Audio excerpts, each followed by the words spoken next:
आप संसार की तरह कन्हैया को देखोगे तो कन्हैया को पहचान नहीं सकोगे। जब आप सर्वस्व उस पर निछावर कर दोगे तो कन्हैया को पहचान जाओगे। फिर इतने पागल हो जाओगे कि कन्हैया के सिवा तुम्हें कुछ और दिखाई नहीं देगा। आज गोपियों ने उद्धव से कहा कि उद्धव, मैं तुमसे कब से कह रही हूं कि मैं कन्हैया को नहीं भूल सकती, नहीं भूल सकती, नहीं भूल सकती, लेकिन तुम हो कि बार बार यही बात कहते हो कि कन्हैया को भूल जाओ, भूल जाओ। मैं तुम्हें कैसे बताऊं कि मैं कन्हैया को कैसे भूल जाऊं। तब तक राधा फिर से बाहर आ गई और राधा कहने लगी कि हे बहन, ये उद्धव ऐसे नहीं समझेंगे, मुझे बात करने दो, मैं इन्हें समझाती हूँ। राधा कहने लगी कि उद्धव, हे भैया, तुम एक बात बताओ, जब तक तुम कन्हैया से प्रेम नहीं करोगे, जब तक तुम उन्हें अपना सखा मानते रहोगे, तुम ये नहीं समझ सकोगे कि वो तुम्हारे लिए क्या है और तुम उनके लिए क्या हो। और राधा समझा करके कहती है, तुम्हें नहीं पता, जो प्रभु से प्रेम नहीं करता वो कैसा होता है, और जो प्रभु से प्रेम करता है वो कैसा होता है। और समझा करके बोली है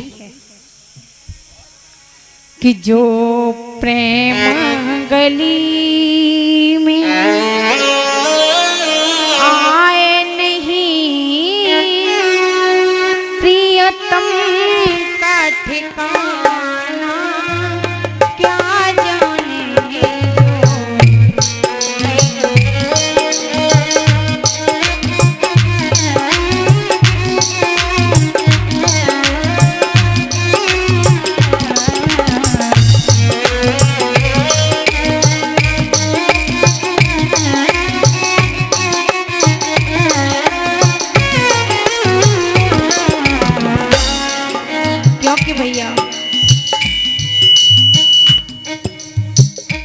पता है पहले के लोगों में इतना प्रेम क्यों था?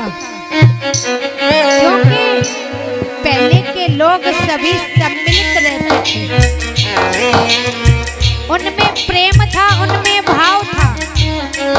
लेकिन आजकल वो भाव खत्म होता जा रहा है।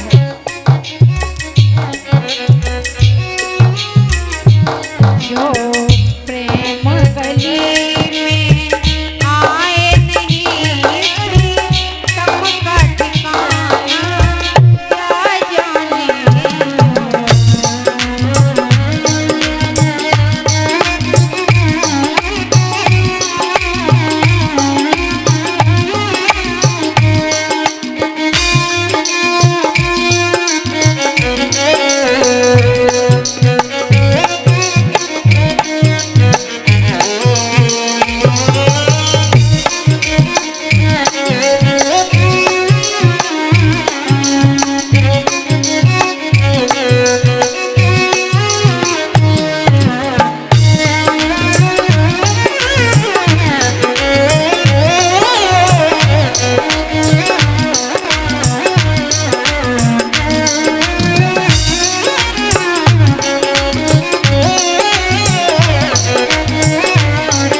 दूसरे से करता है तो दूसरे को भी उतना ही प्रेम करना चाहिए।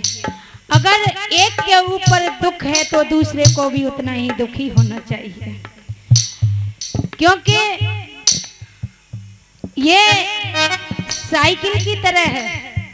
एक साइकिल में दो पहिए होते हैं ना, जब एक पहिया अगर कैसे भी तरह खराब हो गया तो दूसरा काम करना बंद कर देता है।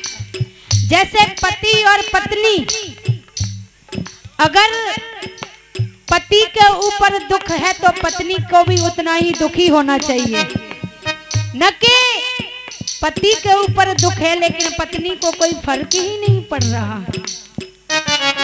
ये तो गलत बात है ना भैया, क्योंकि बराबर के दोनों हकदार होते हैं और दोनों को बराबर एक दूसरे से प्रेम होना चाहिए। और राधा समझा के कहती है कि तुम्हें नहीं मालूम उद्धव,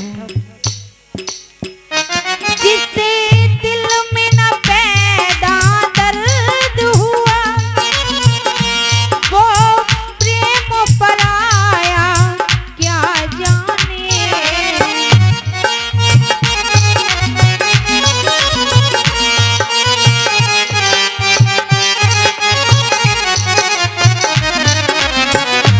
जिससे दिल में न पैदा दर्द हुआ वो प्रेम पराया क्या जाने। मेरा है दीवानी गिरधर की,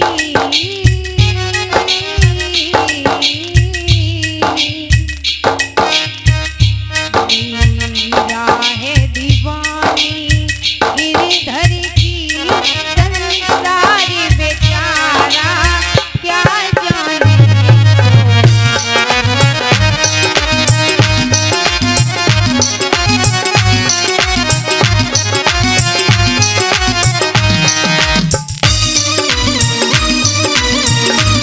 क्या बात है? राधे करू जाता भाव के साथ।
मोह माया में अंधे हैं, मोह माया में आकर के प्रभु को भूल गए।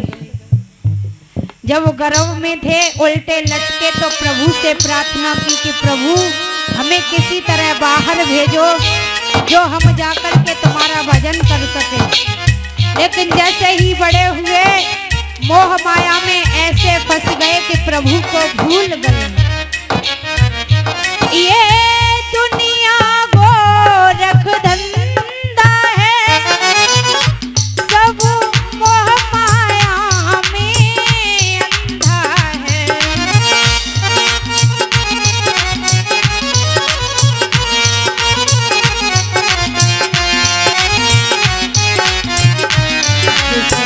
अंधे ने प्रभु को देखा नहीं,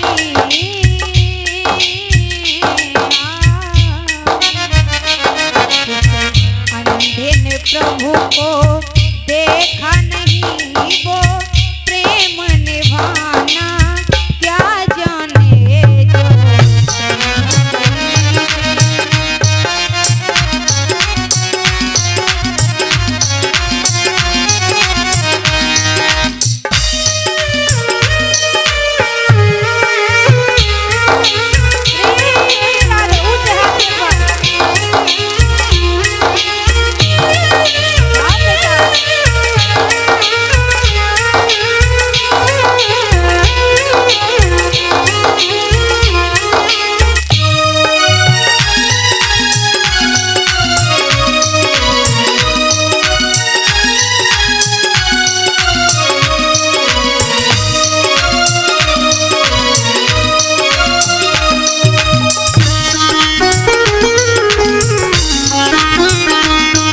ठिकाना क्या जाने जो प्रेम गली।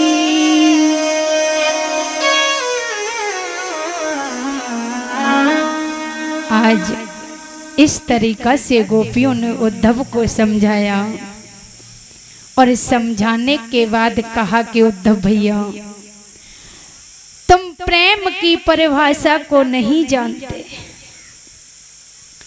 प्रेम की परिभाषा है मौन की परिभाषा, जिसे हम शब्दों में व्यक्त नहीं कर सकते, और वो ही सच्चा प्रेम होता है जिसे शब्दों में व्यक्त नहीं किया जा सकता।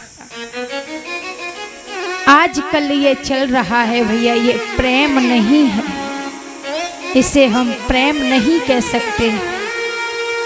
आजकल तो ये छल है, छल, धोखा है, धोखा। आजकल के लोग कहते हैं कि मैं तुमसे प्रेम करता हूँ, आज किसी और से कहा, कल किसी और से कहने लगे। भैया ये प्रेम है क्या? प्रेम की परिभाषा पूछो बुजुर्गों से, प्रेम की परिभाषा पूछो उन बूढ़ों से जिन्होंने प्रेम किया है, सच्चा प्रेम। उन्हें पता है कि प्रेम और भाव किसे कहते हैं, किस तरीका से प्रेम से रहा जाता है। आजकल तुम किसी के घर जाना तो जाकर के देखना, जहां 4 लोग आपस में बैठ करके खाना खा रहे हो, जहां माता पिता शांति से बैठ करके हंस रहे हो, वही प्रेम है। उससे बड़ा प्रेम कहीं नहीं है। ये प्रेम नहीं है कि रेस्टोरेंट में जाओ और चुपचाप 2 लोग खाना खाओ और बोले बड़ा प्रेम से खाना खाया। ये आजकल का प्रेम है भैया, ये कोई प्रेम नहीं है। ये तो छल है, कपट है, धोखा है, जो आज किसी और के साथ में, कल किसी और के साथ में है। आजकल का प्रेम तो समझ में ही नहीं आता है। पहले के प्रेम में और आज के प्रेम में बड़ा अंतर है, क्योंकि पहले का प्रेम ऐसा प्रेम था जिसे लोग समझते थे। पहले के प्रेम में भाई भाई से प्रेम करता था, एक मित्र दूसरे मित्र के लिए जान दे सकता था, एक बहन अपने भाई के लिए जान दे सकती थी। लेकिन आजकल तो भाई भाई का ही कत्ल कर देता है। माता पिता को ठुकरा देते हैं लोग, पति पत्नी में नहीं बनती है आज के जमाने में।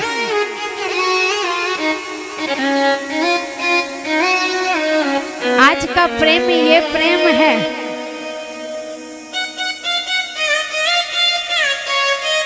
लेकिन भैया मैं एक बात बताऊं,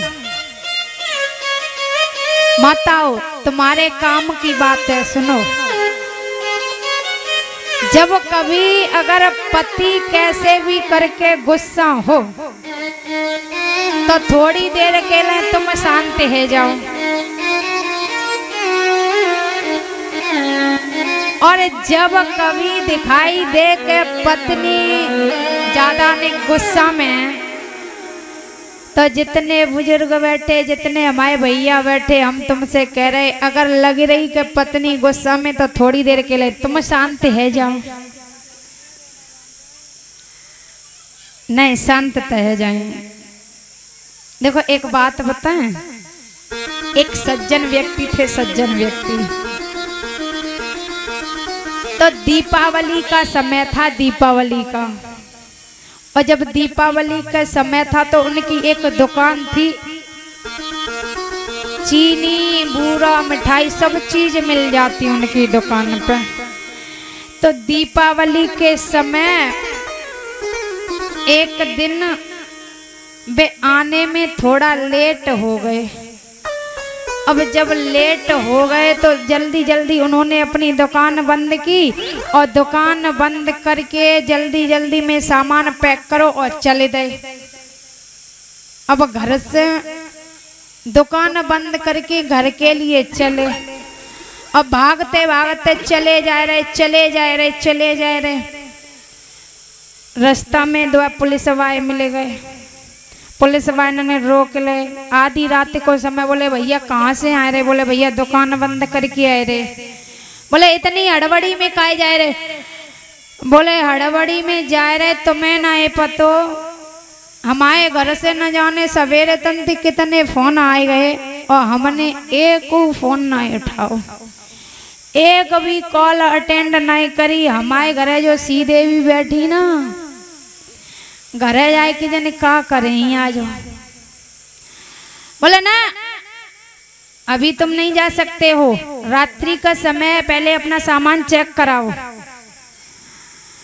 अब सज्जन व्यक्ति सोच रहे अगर हमने सामान चेक कराते रहे तब तक वे घरे बैठी वे जाने का करेंगे हमारो।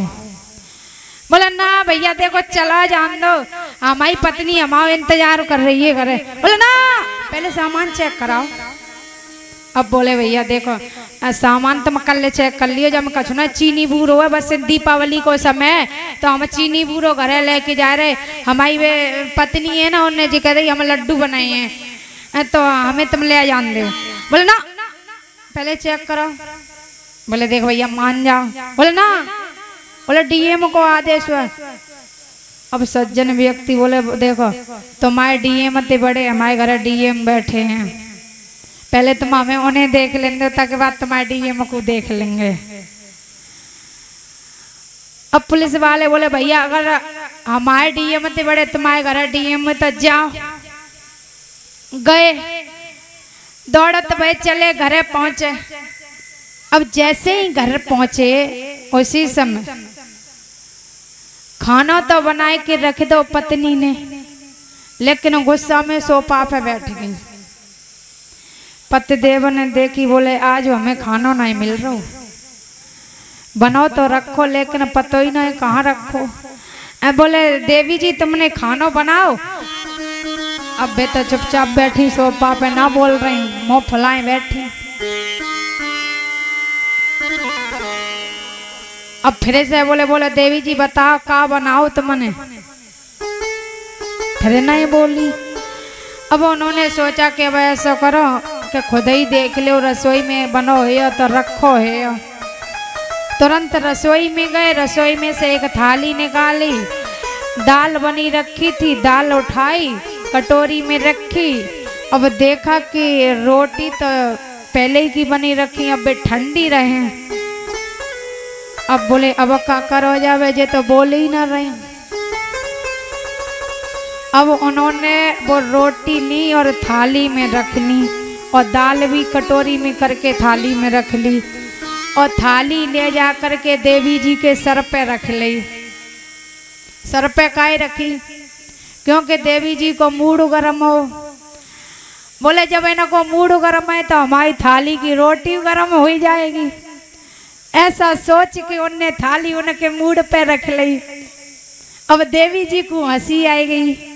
बोले वास्तव में तुम नहीं माने हो तो भैया पति पत्नी में ऐसा व्यवहार होना चाहिए। अगर एक गुस्सा में है तो दूसरे को शांत हो जाना चाहिए और दूसरा गुस्से में है तो उसे शांत हो जाना चाहिए, तब तो जाकर के ये गृहस्थी का पहिया सही चलेगा। अगर दोनों खड़े गए बोले बराबर के हकदार हैं, देखो हम तुमसे नीचे न रहेंगे और ये बोले हम तुमसे नीचे न रहें तो गड़बड़ है। जब दोनों पहिया बराबर में चलेंगे तो गड़बड़ तो होनी है। या तो साइकिल को टोरा मरोरा तब बराबर पे करो, नहीं तो आगे पीछे चलनी है। तो कभी एक को आगे होना होता है तो कभी दूसरे को पीछे, कभी दूसरे को आगे होना होता है तो कभी पहले को पीछे। ये तो भैया होना ही है। अगर बराबर में चलोगे तो झंझट होना ही है, झगड़ा होई। तो इस तरीका से आज राधा ने उद्धव को समझाया और कहा कि उद्धव, प्रेम को तुम नहीं समझ सकते। आज गोपियों का प्रेम देख करके उद्धव का अभिमान चूर चूर हो गया और बोले, गोपियों हम समझ गए कि तुम्हारा प्रेम क्या है। अब तो उद्धव एक दिन की कह करके आए थे, आज 6 महीने हो गए ब्रजमंडल में घूमते घूमते, लेकिन अब यह सुध नहीं है कि मुझे वापस लौट करके मथुरा में जाना है। अब तो उन गोपियों के साथ में उद्धव भी पागल हो गए और पागल होकर के गली गली गाने लगे हैं। किस तरीका से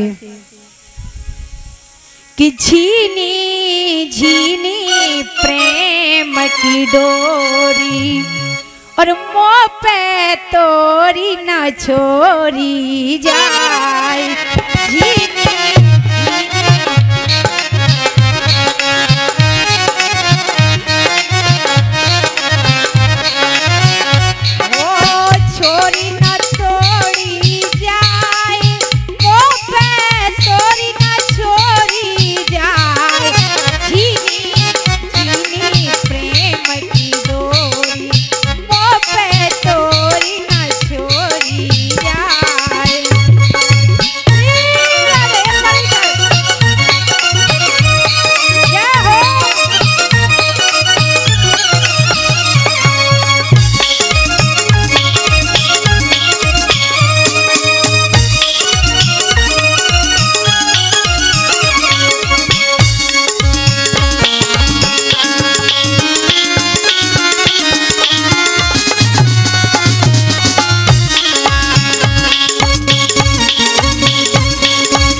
कैसे पिसे जाऊं मैं, कैसे पिसे।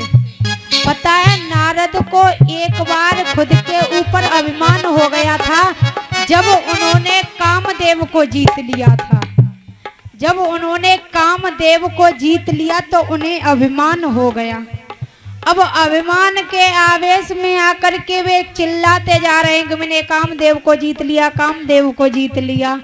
अब चिल्लाते वे महादेव के पास पहुंचे और महादेव के पास से वे विष्णु भगवान के पास में पहुंचे और विष्णु भगवान कहने लगे कि अब इनको अभिमान हमें दूर करना है।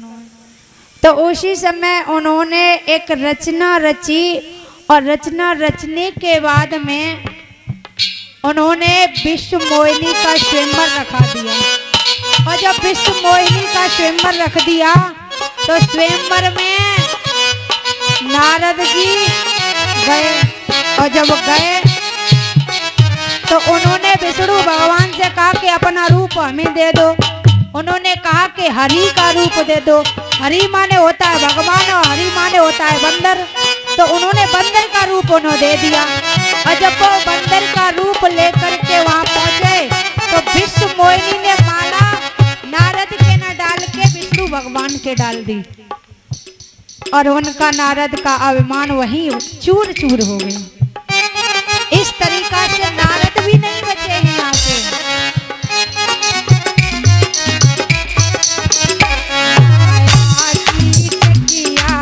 चल रही है कोई मत जइयो।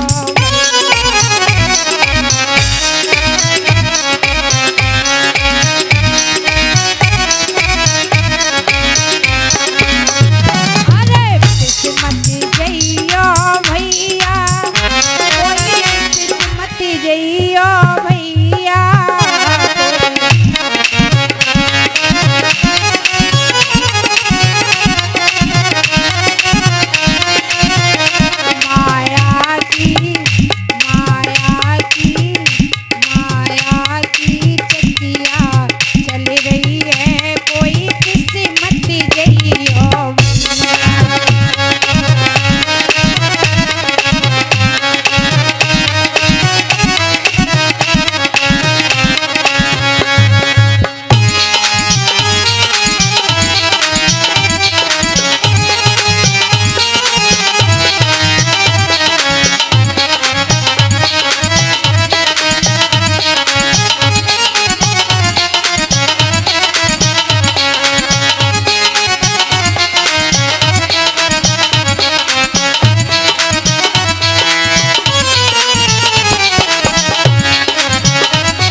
बोलिए गोविंद भगवान की।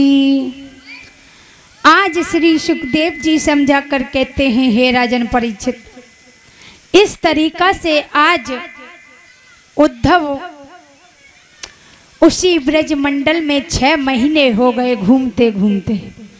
तब राधा ने कहा कि उद्धव भैया, तुम जो संदेशा लेकर के कन्हैया का आया थे वो संदेशा तुमने हमें तो दे दिया, लेकिन तुमने जाकर के कन्हैया को ये संदेशा नहीं दे सके